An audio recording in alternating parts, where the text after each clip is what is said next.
Hi friends, আমি একদিন শীতের দুপুরে মাকে নিয়ে লাঞ্চ করতে চলে গেছিলাম পালকি মাল্টি কুজিন রেস্টুরেন্টে, যেটা রয়েছে বৈষ্ণবঘাটা পাটুলি গড়িয়াতে।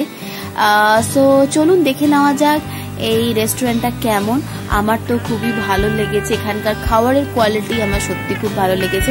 কোয়ান্টিটি ওয়াইজও খাবার এখানে বেশ পরিমাণ মতো ভালোই দেওয়া হয়। এইটা হচ্ছে মেনুটা।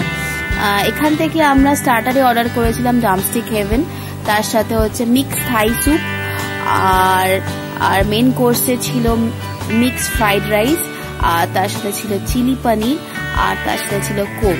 তো এখানকার কোয়ালিটি কোয়ান্টিটি সত্যি খুব অসম, আমার খুবই ভালো লেগেছে। আপনার এখানে যদি আসেন অবশ্যই মিক্স থাই স্যুপটা টেস্ট করে দেখবেন, আমার তো খুব ভালো লেগেছে। তার সাথে ড্রামস্টিক হেভেনটাও টেস্ট করে দেখতে পারেন, এবং চিলি পনিরের আইটেমটাও আপনারা টেস্ট করে দেখতে পারেন। So thank you so much for watching my channel. আবার দেখা হচ্ছে নতুন কোনো ভিডিও।